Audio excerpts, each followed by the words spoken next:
हाँ, तो क्वेश्चन में है two blocks are kept in contact as shown in the figure. Figure में दिए गए दो block, block A and block B. Find the forces exerted by the surfaces floor and wall. एक surface है फ्लोर जो horizontal है, एक surface है वॉल, ठीक है। ये दोनों सरफेसेस के द्वारा एक्सर्ट किए गए forces block A and block B पे, ये आपको फाइंड आउट करना है। Also find out the contact force between the two block. ये ब्लॉक ए है और ब्लॉक बी, इन दोनों के बीच में जो कॉन्टेक्ट पॉइंट पे फोर्सेज आएंगे वो भी आपको फाइंड आउट करने हैं। तो कुछ इस तरीके का क्वेश्चन है। होगा कैसे? फ्री बॉडी डायग्राम ड्रॉ करके।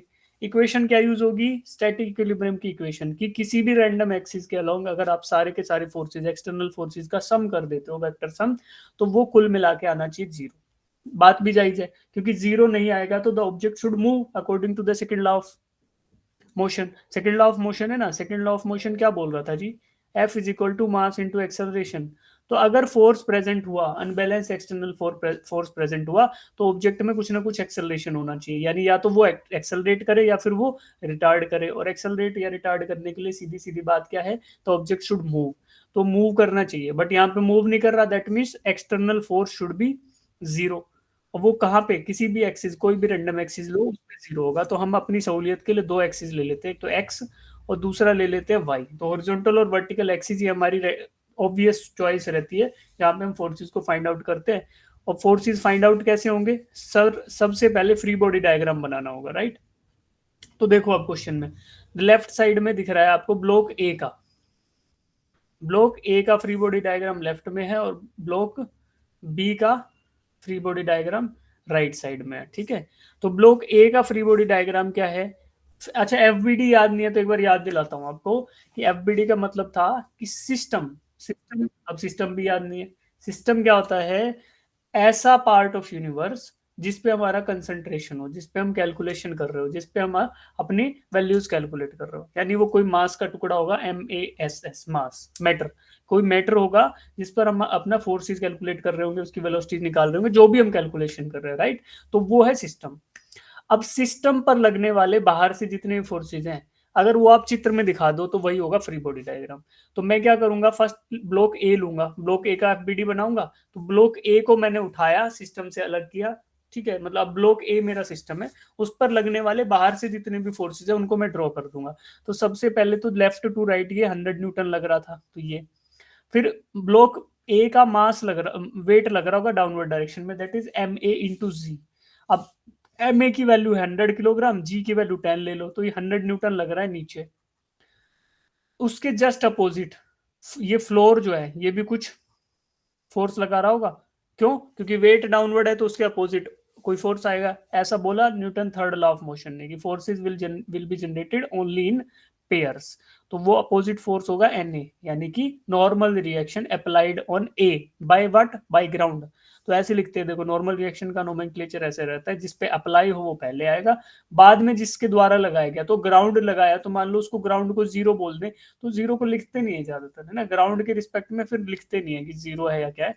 बट हम लोग बोल देते हैं कि ground, normal reaction applied on A, right. तो that is normal reaction applied on block A by ground या फिर बाय फ्लोर। तो वही फोर्स है जो मुझे पहला फोर्स जो फाइंड आउट करना है। तो that can be found out by using summation of all the forces along Y axis is equal to zero. क्यों? क्योंकि इक्विलिब्रियम में है। तो ये वाली चीज यूज करके I can find out F Y should be equal to 100 newton. ऐसा क्यों भाई?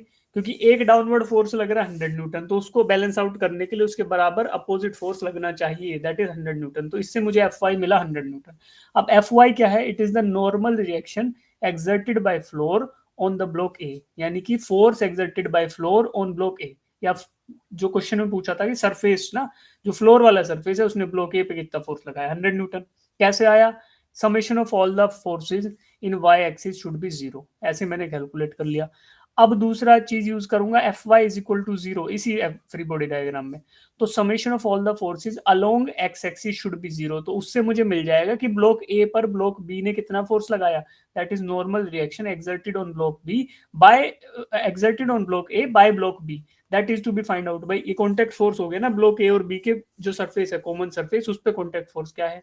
तो that is NAB is equal to, ये मुझे फाइंड आउट करना है। अब देखो एक्स एक्सिस में केवल ये दो फोर्सेस लग रहे हैं, तो 100 न्यूटन लेफ्ट टू राइट, तो स्वाभाविक सी बात है कि राइट से लेफ्ट में लगने वाला फोर्स भी 100 न्यूटन ही होगा।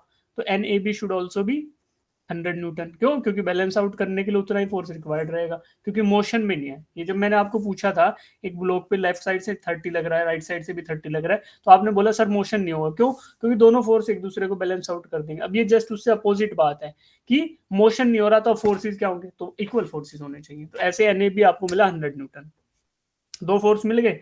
अब बचे हुए दो फोर्स कहां से मिलेंगे, वो F B D of block B से मिलेंगे। ब्लॉक बी पर लगने वाले सभी फोर्सेस को दिखाए, तो ब्लॉक बी पर लगाया गया नॉर्मल रिएक्शन बाय ब्लॉक ए, ये यहां से फाइंड आउट हो सकता है।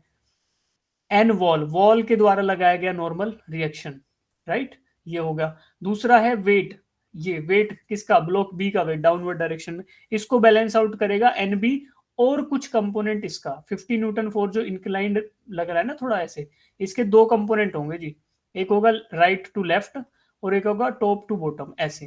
क्योंकि ऐसा अगर आप फोर्स ट्रायंगल बनाओ तो ये है आपका फोर्स दैट इज 50 न्यूटन। अब इसके दो कंपोनेंट, एक तो डाउनवर्ड में ऐसा और एक यहां से इधर, ट्रायंगल ऑफ वेक्टर एडिशन। तो दो वेक्टर को एक ऑर्डर में लो, उसके अपोजिट ऑर्डर में ट्रायंगल को क्लोज कर दो तो रिजल्टेंट मिल जाता है। तो रिजल्टेंट इज 50, ये आपका एंगल थीटा है जी। तो ये क्या होगा, जो हॉरिजॉन्टल के होंगे ये 50 साइन थीटा होगा और जो वर्टिकल के होंगे वो 50 कोस थीटा होगा। अब थीटा की वैल्यू 30 डिग्री है तो आप फाइंड आउट कर सकते हो। तो वर्टिकल फोर्सेस, अब summation of all the forces along x, इसको जीरो करोगे तो एक्स के अलोंग कौन कौन से फोर्सेस आएंगे, ध्यान से देखो। एक तो आएगा N B A, normal reaction applied on block B by block A, पहली बात। दूसरा आएगा एन वॉल, वॉल के द्वारा लगाया गया नॉर्मल रिएक्शन ब्लॉक बी पर। और तीसरा आएगा ये 50 न्यूटन का हॉरिजॉन्टल कंपोनेंट, 50 न्यूटन जो फोर्स है ना, इसका एक हॉरिजॉन्टल कंपोनेंट होगा जो कि 50 साइन 30 है। इन सबको जोड़ लो और बराबर जीरो रख दो तो आपको वैल्यू मिल जाएगी किसकी, एन वॉल की। एन बी ए तो पता है यार, एन बी ए तो 100 न्यूटन ही होगा, क्योंकि जब बी ए पे 100 न्यूटन लगाएगा तो ए बी पर भी 100 लगाएगा, तो ये तो मुझे पता है 100 न्यूटन होने वाला है। तो एन वॉल खाली बच गया, यानी वॉल के द्वारा लगाया गया नॉर्मल रिएक्शन। तो वो मुझे फाइंड आउट करना है, that I can find out using summation of F X is equal to 0। क्या करेंगे जी, 100 लिया, उसके बाद ये 50 साइन 30, ये 25 होगा, है ना, that should be N wall. तो ये वैल्यू कैलकुलेट हो गया आती है 75। तो एन वॉल जो आएगा यानी normal reaction exerted by wall on the block B, तो वो 75 न्यूटन के बराबर आता है। फर्स्ट आंसर आ गया। दूसरा आंसर कैसे फाइंड आउट करोगे, अब हॉरिजॉन्टल के अलोंग से एक के अलोंग इक्वेशन लगाई थी तो एक आंसर आया। अब दूसरी इक्वेशन लगा लो वर्टिकल के अलोंग, यानी वर्टिकल एक्सिस में कौन कौन से फोर्सेज है उनको आइडेंटिफाई करो। पहला वर्टिकल डायरेक्शन में फोर्स है एम बी इंटू जी, यानी कि मास ऑफ ब्लॉक बी जो कि डाउनवर्ड लग रहा है। दूसरा फोर्स क्या है, normal reaction exerted by floor on block B, block B जितना फोर्स लगाएगा, ये देखो यहाँ पे ऐसे। अब हम लोग है ना ट्रांसमिसिविटी ऑफ द फोर्सेज, ये एक चीज होती है अंग्रेजी में बोलते हैं कि ट्रांसमिसिविटी ऑफ द फोर्सेज, क्योंकि फोर्स एक वेक्टर है तो उसका जो पॉइंट ऑफ एप्लीकेशन है उसको थोड़ा इधर उधर करके देख सकते हो ताकि आप अप्लाई करो। तो वो क्या बोल रहा है, इधर लग रहा है या इधर लग रहा है, तो ये केवल वैलिड कहाँ पे रहेगा, ये ट्रांसमिसिविटी का कंसेप्ट केवल और केवल इंजन इसमें मैकेनिक्स में वैलिड रहेगा, क्योंकि हम रिजिड बॉडीज कंसीडर कर रहे हैं। अगर रिजिड बॉडीज कंसीडर नहीं करें तो फिर ट्रांसमिसिविटी का खेल जो है ना वो खत्म हो जाएगा। वो बाद में बात करेंगे मैकेनिकल प्रॉपर्टीज ऑफ सॉलिड्स में। अब एन बी आया पहला फोर्स, दूसरा आया वर्टिकल में 50 कोस 30 और तीसरा आया एम बी जी, ठीक है। तो ये तीनों को आप समेशन करो तो एक ही अननोन बचा है जी इसमें, एन बी, यानी कि फ्लोर के द्वारा लगाया गया नॉर्मल रिएक्शन ब्लॉक बी पर, बस यही अननोन है। वेट तो मुझे पता है कि 20 इंटू 10 है, 200 न्यूटन है, और ये 50 कोस 30 है तो दैट इज 50, 50 क्या 25√3 हो जाएगा, ठीक है। और ये 200 न्यूटन है तो एन बी बच गया, एन बी निकालोगे तो 243 न्यूटन आएगा। तो इस तरीके से आप इस क्वेश्चन को कर सकते हो। एक बार ब्लॉक ए का एफबीडी बनाओ, एक बार ब्लॉक बी का एफबीडी बनाओ, और फिर summation of forces along X 0, summation of forces along Y 0, आप सोल्व कर पाओगे इसको, ठीक है। अब ये कंसेप्ट है, इसमें जिसको डाउट है हैंड रेज एक बार कर लो, जो जिसको कुछ समझ नहीं आया वो बच्चे हैंड रेज कर लो, अदरवाइज अगले क्वेश्चन में फिर धुआं हो जाओगे तुम लोग, फिर आंसर नहीं आएगा, फिर तुम्हें फ्रस्ट्रेशन होगी उतना ही मुझे भी होगी, यार तुम्हें समझा रहा हूँ फिर भी नहीं कर पा रहे, ठीक है। तो जिनको डाउट है एक बार हैंड रेज करो बच्चे, ठीक है। अगला क्वेश्चन कर लोगे फिर अब, यस सर। ठीक यस है, सर। तो अब मुझे आंसर चाहिए, तरीका यही होगा यार, इक्विलिब्रियम में तरीका कुछ अलग नहीं होगा। एफबीडी बनाओ, फोर्सेस बैलेंस आउट करो, जीरो कर दो। अगर मोशन में है तो फिर उस हिसाब से जीरो की जगह कुछ और आ जाएगा। अगर ऑब्जेक्ट मोशन में हुआ ना तो फिर थर्ड लॉ तो है ही ना हमारे पास, F is equal to mass into acceleration. ऐसा कुछ लगाएंगे, आंसर फिर भी आएगा। आंसर को आना ही होगा, अगर आपकी अप्रोच राइट हुई ना तो फिर आंसर रुक नहीं सकता, आंसर आएगा ही आएगा। ठीक है, तो ये क्वेश्चन है, ये भी आपको होमवर्क में दिया था, इसको सब लोग अटेम्प्ट करो एक बार। ये इजी है भाई, पिछले वाले से इजी है, अगर पिछला वाला ध्यान से सुना होगा तो अब जो है थोड़ा अच्छे से कर पाओगे इसको। करो ट्राई इसको।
जिनका आंसर आ गया चैट बॉक्स में आंसर डालो।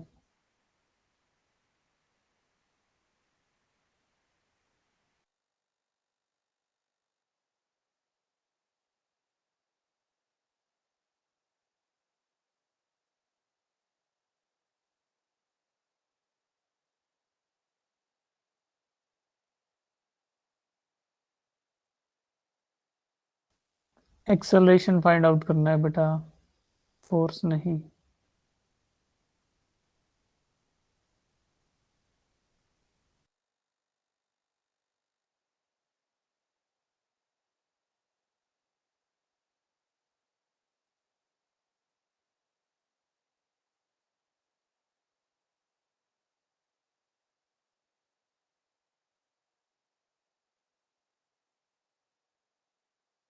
बोलो बोलो, क्या डाउट है प्रतिभा?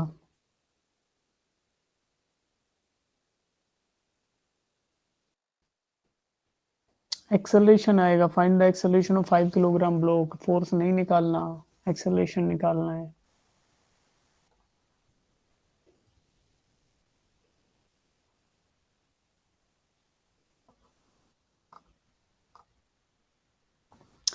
पहले फोर्स निकाल लोगे ना, जो भी फोर्स आएगा उसके बेसिस पे you have to find out acceleration. कैसे निकलेगा देखो, पहले कोई फोर्स की वैल्यू आएगी, राइट? फिर थर्ड वाला क्या बोलता है, force is equal to mass into acceleration. आपको ये एक्सेलरेशन की वैल्यू बतानी है।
कितने बच्चे कर रहे हो इसको?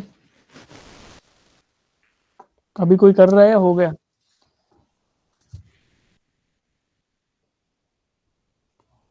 अभी कोई बच्चा कर रहा है अटेम्प्ट या फिर हो गया? यस नो तो बोलो यार। सर 4 न्यूटन है इसका आंसर। आंसर न्यूटन में आएगा ही नहीं, फोर्स तो निकालना ही नहीं, फोर्स होता है 4 न्यूटन। तो आंसर आएगा मीटर पर सेकंड स्क्वायर में, क्योंकि एक्सेलरेशन हमें फाइंड आउट करनी है। अभी कोई बच्चा कर रहा है इसको? यार चीख चीख के बोल रहा हूँ कि मीटर पर सेकंड स्क्वायर आएगा, एक्सेलरेशन निकालना है, फिर तुम न्यूटन में निकाल रहे हो। Sir 1 minute.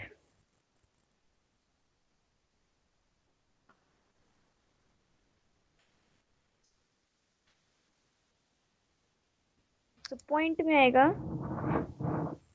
आप आंसर बताओ ना, आप आंसर आपका क्या है वही बताओ। 0.98 मीटर। कोई बात नहीं, सेकेंड। देखो बच्चों, सीधी सी बात है, you have to be confident about your answer. जब तक आप कॉन्फिडेंट नहीं होगे ना, तब तक दिक्कत रहेगी। पहले जो भी आया आंसर मान के चलो ये मेरा सही है, राइट? फिर धीरे धीरे आपके जो सिली मिस्टेक्स हैं वो भी चले जाएंगे। तो पहले जो भी आंसर आए उसके बारे में डरना नहीं है, जो भी आंसर आए बताओ। क्योंकि ये तो मैं पहली क्लास में बोल चुका ना यार, कि गलत आंसर अलाउड है, वो इसलिए सोच के बोला था आपको। क्योंकि झिझक रहेगी तब तक डरते रहोगे, कुछ नहीं होगा। तो देखो अभी इसको सॉल्व करते हैं आप लोग। हाँ, स्मृति बेटा क्या आंसर आया आपका? 20 मीटर नहीं, गलत है शायद। चलो देखते हैं। अभी we have to find out acceleration. पहले क्वेश्चन समझो आराम से एक एक करके, नहीं तो अगला भी फिर नहीं होगा तुमसे, है ना? तो हम लोगों को क्वेश्चंस करने हैं अभी भी और एग्जाम में भी। Two blocks kept in contact experience 100 newton force each as shown. 100 newton force लग रहा है जैसा चित्र में दिखाया गया, जैसा कि डायग्राम में दिखाया है। तो पहले ब्लॉक 5 किलोग्राम ब्लॉक पे लेफ्ट से राइट डायरेक्शन में लग रहा है 100 न्यूटन। इसको वेक्टर नोटेशन में अगर मैं निमोनिक ऐसे ड्रॉ कर दूं कि ये वाला डायरेक्शन एक्स है, उसके परपेंडिकुलर वाई डायरेक्शन है। तो अब 100 न्यूटन फोर्स, क्योंकि एक्स पॉजिटिव एक्स में लग रहा है, तो इसको मैं लिख सकता हूँ 100 आई कैप। अच्छा छोड़ो यार, तुम्हें इतना इसमें बार बार बताऊंगा कंफ्यूज हो जाओगे, छोड़ो, तुम सारी चीजें छोड़ दो। एक फोर्स लग रहा है 100 न्यूटन, राइट, एक फोर्स लग रहा है 100 न्यूटन, ये दोनों फोर्स दिख रहे हैं। एक है सीधा सीधा लग रहा है लेफ्ट टू राइट, एक है ऊपर से डाउनवर्ड किसी एंगल पे लग रहा है। अब मैं क्या करूंगा, I will try to resolve this force, जो इंक्लाइंड पे लगा है ना उस फोर्स को मैं रिजोल्व करूंगा, राइट। तो 100 न्यूटन है, 30 डिग्री का एंगल है, तो इसका ट्राइंगल ऐसे बनाए, तो दैट इज 100, एंगल 30 है जी, तो ये वाला भी एंगल 30 आएगा, ये 30। अब देखो दैट दिस थिंग इज 100 कोस 30,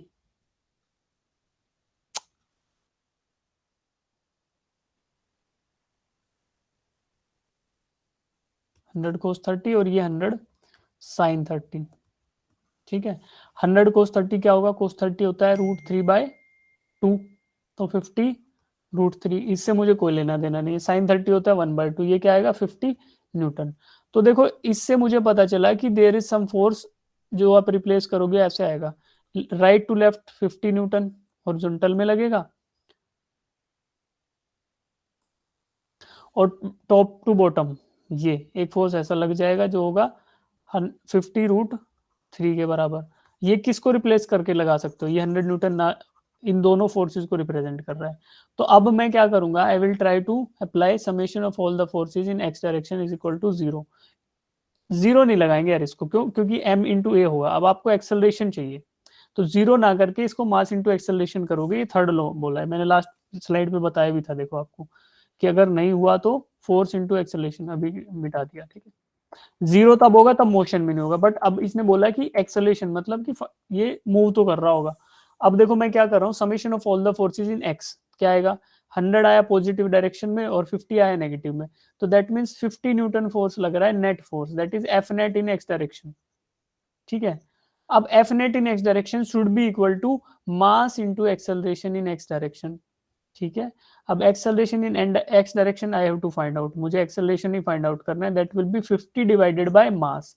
अब मास क्या होगा वो एक बात देखो, क्या मास 50 केजी का होगा, नहीं। क्या मास 20 का होगा, नहीं। क्योंकि देखो लेफ्ट से राइट 100 न्यूटन लग रहा है, राइट टू लेफ्ट 50 लग रहा है, तो ये 100 न्यूटन वाला फोर्स है ना, ये ज्यादा है, तो क्या करेगा, ये 5 किलोग्राम वाले को पुश करेगा और 5 किलोग्राम वाला 20 को पुश करेगा, यानी ये दोनों के दोनों ब्लॉक एक साथ ऐसे चिपके हुए लेफ्ट टू राइट मूव करेंगे। That means the mass should be included for both the block, 5 और 20 दोनों को ऐड करके आपको ये वाला मास कैलकुलेट करना पड़ेगा। तो यहां से क्या करोगे, acceleration in X direction is equal to 50 divided by 25, और ये आ गया आपका 2 मीटर पर सेकंड स्क्वायर, ठीक है। ये एक्सेलरेशन इन एक्स।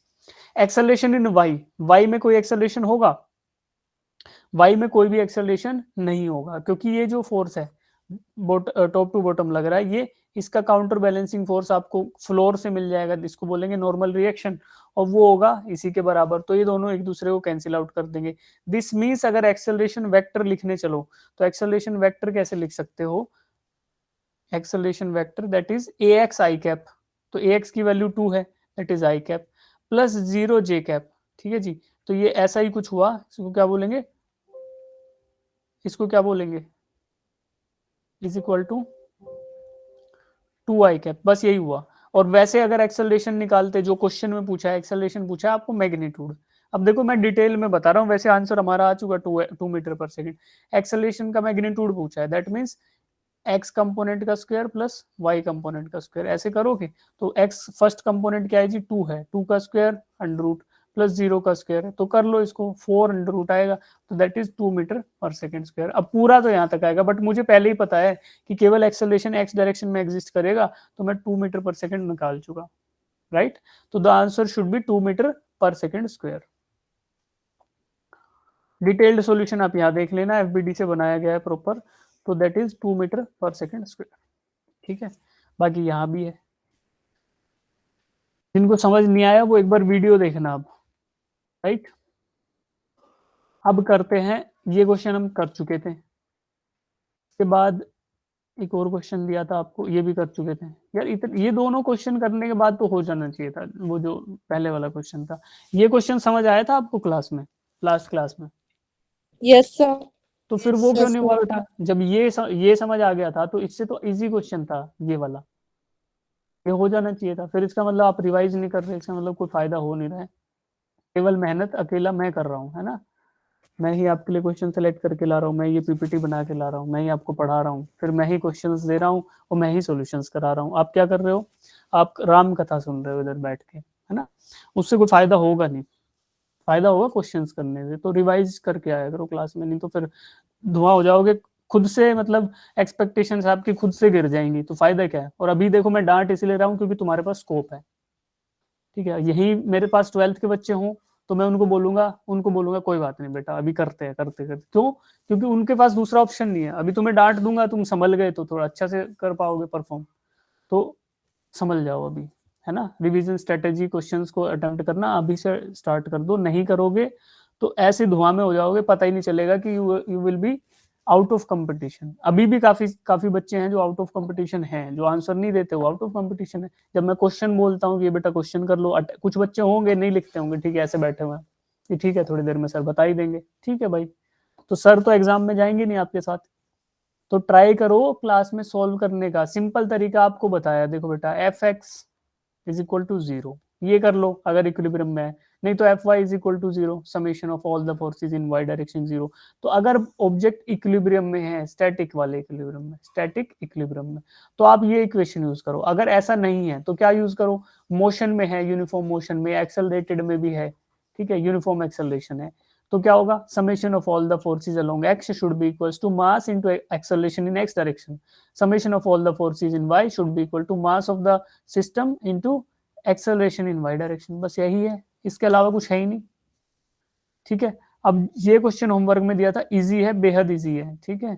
ये क्वेश्चन पढ़ो एक बार, सब लोग इसको रीडिंग करो। 1 मिनट बाद इस क्वेश्चन को समझाऊंगा पूछा क्या है, फिर इज्जत से तमीज से इसका आंसर निकालेंगे, राइट? चलो पढ़ लो एक बार, इसकी रीडिंग मारो, क्या है क्वेश्चन, थोड़ा खुद से कोशिश करो अंग्रेजी समझने की, फिर बताऊंगा।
पढ़ सर लिया? ये आप होमवर्क दिया था? क्या? ये आपने होमवर्क दिया था? हाँ होमवर्क दिया था, देखो लिखा हुआ है HW। अच्छा मैं देखो कुछ पढ़ लिया? हाँ बोलो बोलो। किया है शायद। ठीक है, अच्छा सुनो, एक बार क्वेश्चन पढ़ लिया सबने? Yes sir. ठीक है सुनो। आने वाला है, आज 2 मिनट रुको। सुनो सुनो, a small block B is placed on another block A. एक ब्लॉक ए है, उसके ऊपर एक स्मॉल ब्लॉक बी रखा हुआ है, सबको दिख रहा है। अब यहाँ पे इंटरफेस है ना, ये दिया हुआ है कि इट इज फ्रिक्शनलेस। क्या बोल रहे हैं? It is smooth. स्मूथ का मतलब क्या है? यहाँ पे कोई भी इसको रेजिस्टेंस नहीं मिलेगा, ये फ्रिक्शनलेस है, ठीक है? फ्रिक्शन जब पढ़ लेंगे तो अच्छे से समझ आएगा फ्रिक्शनलेस। बट अभी के लिए मान लो कि बहुत चिकना सरफेस है ये, ठीक है? ये ब्लू ब्लू जो है हाईलाइटेड दिख रहा है। अब क्या होगा? A constant horizontal force of 10 Newton is applied on the block A. Block ए पर लेफ्ट से राइट डायरेक्शन में 10 न्यूटन का फोर्स अप्लाई किया गया। आपको फाइंड आउट करना है कि time elapsed before the block B separates from A. B block जो है वो ए से सेपरेट हो जाए, यानी कि इन दोनों का कॉन्टेक्ट खत्म हो जाए, उसमें कितना टाइम लगेगा, ठीक है? तो पहला एजम्पशन हम यहाँ पे लेंगे कि initial velocity of block A is equal to 0। क्यों? क्योंकि रेस्ट पे था, फिर हमने फोर्स इस पे लगाया तो फोर्स की वजह से कोई ना कोई एक्सेलरेशन आएगा। चलो कोई बात नहीं, टाइम आपको फाइंड आउट करना है, एक्सेलरेशन आपको फोर्स की इक्वेशन से मिल जाएगा। Then you have to find out क्या बोलते हैं, टाइम फाइंड आउट करना है। और length of the block B A दे रखा है, ए की जो लेंथ है जो दी है 20 सेंटीमीटर। अब देखो ट्रेन का और ब्रिज का क्वेश्चन था, उस जैसा क्वेश्चन है कि ए ये स्मूथ है, कोई भी रेजिस्टेंस नहीं मिलेगा। इससे क्या मतलब हुआ कि ब्लॉक बी यहीं के यहीं रहेगा और ब्लॉक ए इसके नीचे से निकल जाएगा, ऐसे आएगा और पूरा इसके नीचे से निकल जाएगा। और ब्लॉक बी को कोई रेजिस्टेंस नहीं मिल रहा ओरिजेंटल डायरेक्शन में, यानी कोई फोर्स ट्रांसफर नहीं हो सकता। क्यों? क्योंकि ये जो सरफेस है ये स्मूथ है। इसके स्मूथ होने की वजह से यहाँ पे कोई भी इसको रेजिस्टेंस नहीं मिलेगा, तो ब्लॉक बी वहीं के वहीं रहेगा। ब्लॉक ए इसके नीचे से फिसल के लेफ्ट से राइट डायरेक्शन में चला जाएगा, और उसको सेपरेट होने के लिए, यानी ब्लॉक बी को ब्लॉक ए से सेपरेट होने के लिए ब्लॉक ए को 20 सेंटीमीटर मूव करना पड़ेगा। ठीक है, जैसे कि ब्रिज को क्रॉस कर रही थी ट्रेन, तो ट्रेन को अगर मैं बोलूं कि ट्रेन को ब्रिज से सेपरेट होने में कितना मूव करना पड़ेगा, उसके खुद के लेंथ के बराबर, है ना। ब्रिज ब्रिज का अगर लेंथ 0 मान लिया, एक पॉइंट मान लिया, ठीक है, एक पोल मान लिया, पोल को क्रॉस करने में उसकी खुद के लेंथ के बराबर है ना। तो अब देखो, क्योंकि मुझे इसकी लेंथ नहीं दी तो मैं इसको एक सिंगल ऐसे पॉइंट ही मान लेता हूँ। पॉइंट जो ये ब्लॉक बी है, इसको क्रॉस करने के लिए 20 सेंटीमीटर डिस्टेंस कवर करना है, यानी कि एश शुड बी 20 सेंटीमीटर या 0.2 मीटर। फोर्स लग रहा है जी 10 न्यूटन। अब ये फोर्स केवल और केवल ब्लॉक ए पर लगेगा। क्यों? क्योंकि ब्लॉक ए है ना, इसका मास 5 kg है, और ब्लॉक बी तो कोई रेजिस्टेंस ही नहीं दे रहा हॉरिजॉन्टल डायरेक्शन में, तो ब्लॉक बी का मास यहाँ पे काउंट ही नहीं होगा, क्योंकि फोर्स सारा का सारा कौन खा जाएगा? ब्लॉक ए खा जाएगा। तो आपको एक्सेलरेशन क्या मिलेगा? Force is equal to mass into acceleration. ये ब्लॉक ए के लिए कैलकुलेट कर रहा हूँ। बाहर से लगने वाला unbalance external force is 10, then mass of block A वो मुझे 5 दिया। एक्सेलरेशन निकालना है, acceleration is equal to 2 metre per second square. तो एक्सेलरेशन की वैल्यू भी मुझे मिल गई 2 मीटर पर सेकंड स्क्वायर। अब वन डायमेंशन की इक्वेशन लगाओ and you have to find out time T. ठीक है, टाइम एलेप्स्ड कितना होगा। इक्वेशन ये लगा लो, S is equal to U T plus half A T square. ठीक है, ऐसा क्यों किया? क्योंकि रेक्टिलिनियर मोशन हो रहा है, motion along a straight line. अब सारे के सारे नोन है इसमें, एस की वैल्यू 0.2 मीटर, यू की वैल्यू 0, एक्सेलरेशन की वैल्यू यहां निकाल चुके, टाइम की वैल्यू निकालनी है।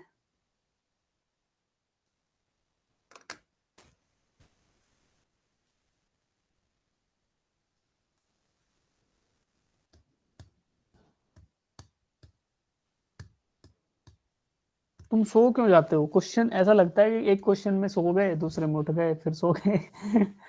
ठीक है, 0.45 सेकंड आएगा। T is equal to 0.45 seconds. अरे हाँ,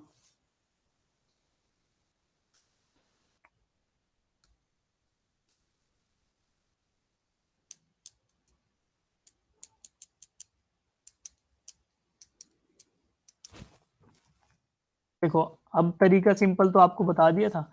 अब टाइम रिक्वायर्ड अगर एफबीडी से निकालना हो तो पता है हमें कि ब्लॉक बी पर केवल बाहर से 10 न्यूटन फोर्स लगेगा, दो अलग लगेंगे, इसका मास और इसके अपोजिट नॉर्मल रिएक्शन, बाकी कुछ लगने वाला नहीं है। ब्लॉक बी का जो लगेगा वो डाउनवर्ड में, उससे कोई फर्क नहीं पड़ रहा। तो हॉरिजॉन्टल में अगर हम इक्वेशन लगा रहे हैं तो क्योंकि summation of all the forces along horizontal, ये क्या है 10 न्यूटन है, तो अनबैलेंस नहीं है ना, ये बैलेंस्ड नहीं है, 0 नहीं आया तो 10 न्यूटन आया। दैट मींस हम लोग इसको इक्वेट कर देंगे मास इनटू एक्सेलरेशन, हम लोग एक्स, यहाँ से एक्सेलरेशन की वैल्यू आ गई, इनिशियल वेलोसिटी 0 अज्यूम कर रखी थी, और बात की एक्सेलरेशन आ गया 2 metre per second square, distance travelled इसके लेंथ के बराबर, दैट इज 0.2 मीटर। ठीक है, फिर क्या करोगे? आपको पूछा है टी की वैल्यू बता दो, तो S is equal to U T plus half A T square में वैल्यू रखो, और u की वैल्यू 0 है तो ये तो 0 हो गया, इसका मतलब 0.2 is equal to 1/2 into acceleration, acceleration की वैल्यू 2 से 2 उड़ गया, कोई दिक्कत नहीं, is equal to T square. इसका मतलब क्या हुआ? T square is equal to 0.2 implies T is equal to under root 0.2, और वही वैल्यू आएगी 0.45 सेकंड के बराबर। ठीक है, कर लेना अब इसको।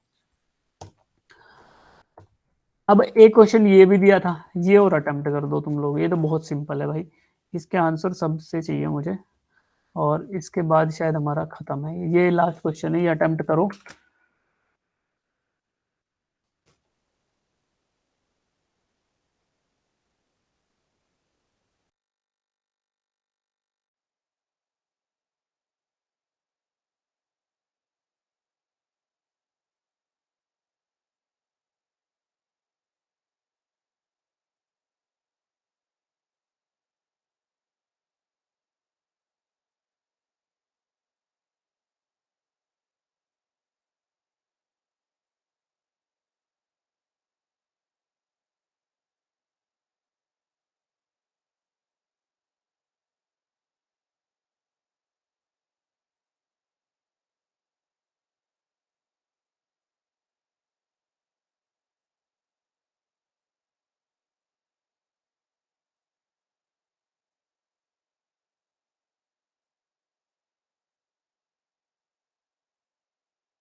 लगभग पिछले क्वेश्चन जैसा ही है ये, बस वहां पे एक ब्लॉक हट गया और जो एक ब्लॉक बचा उसका फोर्सेज है, उनके कंपोनेंट एक्ट करेंगे।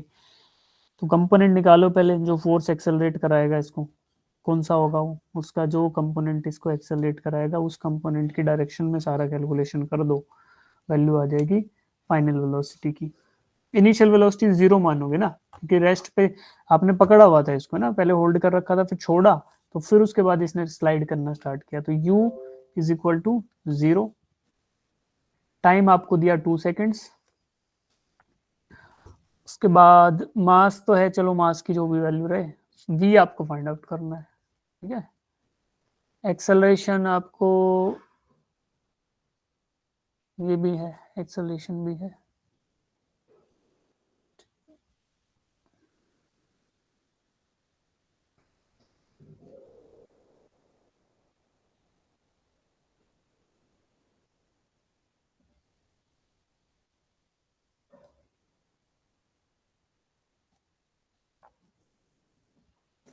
देखो ब्लॉक है ना, इस पे डाउनवर्ड डायरेक्शन में केवल एक ही फोर्स लगेगा जो इसका खुद का वेट होगा, यानी mg, ठीक है।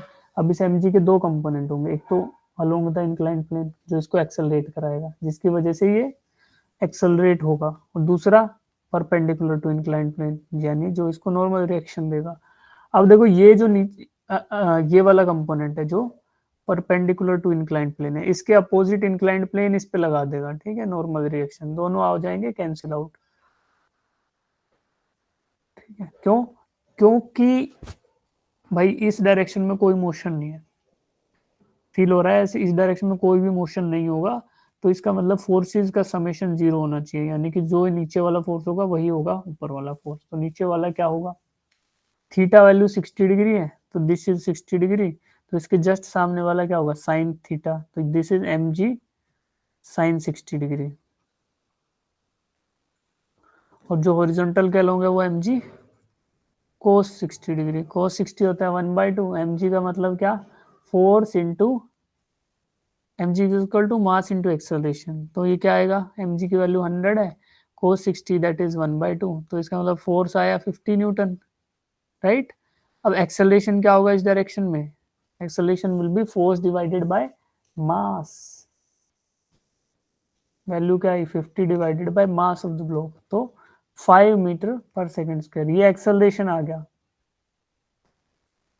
अब सारा का सारा मिल चुका है सारी चीजें, now you can find out v is equal to u plus A T, क्यों, क्योंकि रेक्टिलिनियर मोशन, देखो इंक्लाइंड प्लेन पे सीधी रेखा के अलॉन्ग मोशन हो रहा है, तो लगा सकते हैं equation v is equal to you plus A T, U की वैल्यू 0 है क्योंकि इनिशियली रेस्ट पे था, v की वैल्यू फाइंड आउट करनी है जो कि होगी एक्सेलरेशन इनटू टाइम, एक्सेलरेशन की वैल्यू निकाली अभी 5 मीटर पर सेकेंड, टाइम दे रखा है कि 2 सेकंड बाद बता दो, यानी कि 10 मीटर पर सेकेंड इसका आंसर होगा, जो कि ऑप्शन डी है। जिनको समझ आ जाए कि हाँ आ गया है हमारा कुछ आंसर आ गया, वो हैंड रेज कर लेना जी। अच्छा, हम ये बार बार इक्वेशन क्यों यूज कर रहे हैं, v equal to you plus A T, S equal to U T plus A T square, ऐसा इसलिए कर रहे हैं जी क्योंकि taking the we are calculating along a straight line. अब देखो इंक्लाइंड प्लेन एक स्ट्रेट लाइन आ गया ना, मोशन तो ऐसे सीधी रेखा में ही हो रहा है, तो जब भी स्ट्रेट लाइन में मोशन होगा तो हम लोग ये इस तरीके से वैल्यूज यूज कर सकते हैं, हम लोग इस तरीके से कैलकुलेशन कर सकते हैं using the equations of rectilinear motion. देखो अभी 2D में है ना बात, तो बट वो जो मोशन है जिसके बारे में हम कैलकुलेट कर रहे हैं, जहां पे फोर्स एम जी कोस 60 डिग्री लगा है, वो तो एक सीधी रेखा में मूव कराएगा ना इसको, that's why we can always calculate using the equations of rectilinear motion, v is equal to you plus A T, U 0 लिया क्योंकि इनिशियली रेस्ट पे हमने पकड़ा हुआ था उसको, फिर छोड़ दिया तो स्लाइड कर गया, तो u 0 हो गया, कितने देर बाद बताना है, 2 सेकंड बाद, वो क्वेश्चन में दे दिया। फोर्स से हमने एक्सेलरेशन निकाल लिया, v equal to you plus A t, a की वैल्यू 5 रखी, टाइम तो क्वेश्चन में दे रखा था, तो final velocity will be 5 into 2 that is 10 metre per second. तो सीधी जाहिर सी बात है कि अगर 5 मीटर प्रति सेकंड स्क्वायर के हिसाब से एक्सेलरेट हो रहा है, तो 2 सेकंड बाद वो 5 इंटू 2 10 मीटर पर सेकंड की रफ्तार पा जाएगा, तो 10 मीटर पर सेकंड। ठीक है, एफबीडी से करोगे तो इस तरीके से आंसर आ जाएगा। अब आंसर है जी इसका 10 metre per second, final velocity of the block along the inclined plane after time 2 seconds. Along the inclined plane है ये, इंक्लाइंड प्लेन के अलोंग, और अच्छी बात यह कि वही उसका नेट कंपोनेंट भी होगा, क्यों, इसके अलावा किसी डायरेक्शन में कोई वेलोसिटी नहीं है, जो भी वेलोसिटीज ऑब्टेन्ड हुई हैं they are along the inclined plane, तो दूसरी वैल्यूज निकालोगे वो 0 आ जाएंगी, तो नेट वेलोसिटी का भी अगर